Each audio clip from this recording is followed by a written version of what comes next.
everyone, this is Eleanor Keys with Manta Math, and today I'm going to be showing you how to do Algebra 1, Chapter 1, Foundations of Algebra, Section 1-3, Real Numbers and the Number Line. So let's get started. Okay, so let's first cover our definitions. The first one is square root. So if 5 squared equals 25, then 5 is the square root of 25. I put examples on the side of the common structure, so the whole thing together is called our radical, and that is made up of our sign here, the radical symbol, and underneath the sign, our a here in this case, is our radicand. Okay, so let's do some examples. The square root of 64. So what number times itself is 64? So I can tell you that is 8. And just to double check, 8 times 8, you can plug it into a calculator if you want, equals 64. So 8's our answer. So 8 is the square root of 64. Let's give another example. And we're going to do the square root of 25 over 4. When it's a radical, you can actually simplify it to square root of 25 over the square root of 4.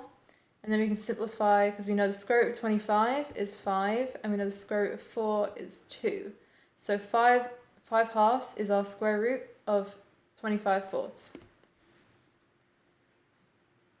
Now let's cover some basic definitions and sets of real numbers. So the first one's a rational number, and that's any number that can be written in the form a divided by b, where a and b are both integers and b can't equal 0. In this case, if there is a decimal, it has to be terminating like 4.53, meaning there's no terms after, or a repeating decimal like 0.666. Again, the line above just means that the 6 repeats into infinity. The second one is a natural number, and that is counting. So that includes 1, 2, 3, 4, any number up to infinity. The third one is whole numbers, and that's counting including 0. So it's natural numbers, but 0 is included. So 0, 1, 2, 3, again up to infinity. The fourth one is integers, and that's counting, and it's either positive or negative. So it's building off of the natural numbers and the whole numbers, but now you can include negative numbers. So negative 1, 0, 1, 2, again either to negative infinity or infinity, it doesn't matter here. The fifth one is irrational numbers. They cannot be written as a quotient or a decimal form because they do not terminate, like 4.53, and they do not repeat, like 0.666. An example would be pi, which is 3.1415925, and so on, or even just 0.5674381. I mean, there's no pattern here, so we can't say that it's a rational number, in which case it's irrational. The sixth type of set is a square root, which we just covered. Some are rational, like the square root of 4, which we know is 2, since 2 times 2 is 4. Or the square root of 36 is 6, because 6 times 6 is 36. So we know those are rational square roots. Some can also be irrational, like the square root of 2, which is 1.41421, and so on. Or the square root of 3, which is 2.8284, and so on. So let's start naming some of these and see how we can classify them. Okay, so we know 12. So we know 12 is a counting number, in which case it is natural. Okay, we can also say that it is a whole number, because natural numbers are also whole numbers, just whole numbers include 0. So it counts in both of those. We can say it's an integer, again, because integers just build off of natural and whole numbers. And it's positive, so it counts there. And we can also say it's rational. You know, there's no decimal point that isn't terminating or anything, so 12 is a rational number.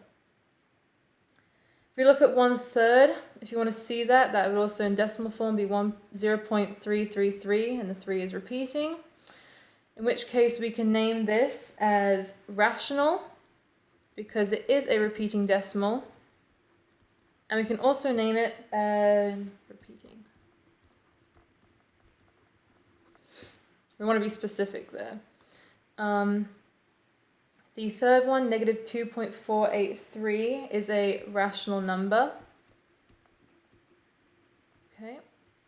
we can't count as an integer even though it is negative because it's not a whole number like -2 or -3. It's a point, like -2 point something. So in which case it just counts as rational. And we can say that it is also terminating. It seems like there are no numbers after the 3. Okay, and then our fourth example is square root of 65. You can plug this into your calculator and it will tell you that it is a irrational number. And it is, for further classification, not a perfect square. What I mean by perfect square would be the square root of 36, which is 6, or the square root of 49 of 7, or the square root of 81, which is 9. Square root of 65 doesn't exist. It's not a perfect number. Then we go on to inequalities.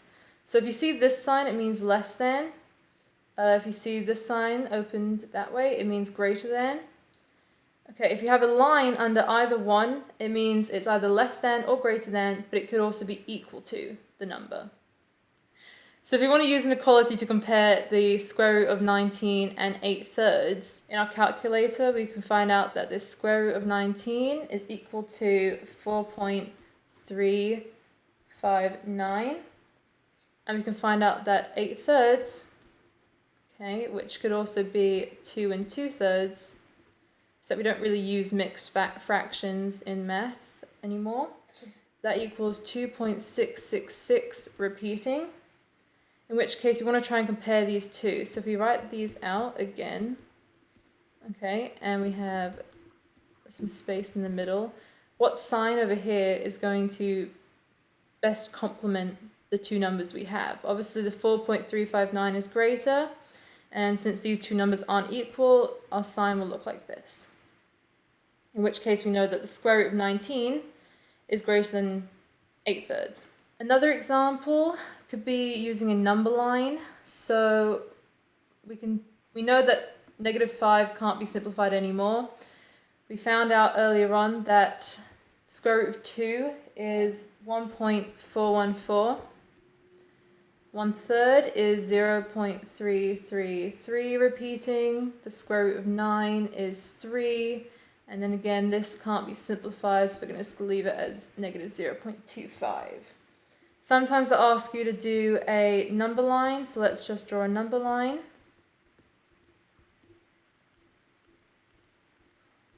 -5, 4, 3, 2, 1, 0, and 5 up here. Okay, so let's place our numbers. We have one of our numbers here, at -5. Our square root radical 2 is going to be at 1.414, which is, let's say, roughly there. Okay. Square root radical 2, this is our -5. And then our 1/3 is at 0.333 repeating, so let's say that's roughly here. Okay, and then our square root of 9, which is 3, is going to be at our 3 point. Okay, and then our last one is -0.25, which let's say is roughly here. Okay, now we want to use our signs to compare all of these numbers and say which ones, like from least to greatest. So looking at our number line, we can see that -5 is the least. Okay, and that is less than our -0.25, which is less than, on a number line, our 1/3, which is less than our radical 2, and again, less than our radical 9. So here will be our comparison answer. I hope you enjoyed today's lesson. For more videos, click the thumbnails at the right of your screen. And if you have any math-related questions, send me an email at eleanor@mantamath.com, and I'll be happy to answer them for you. See you next time.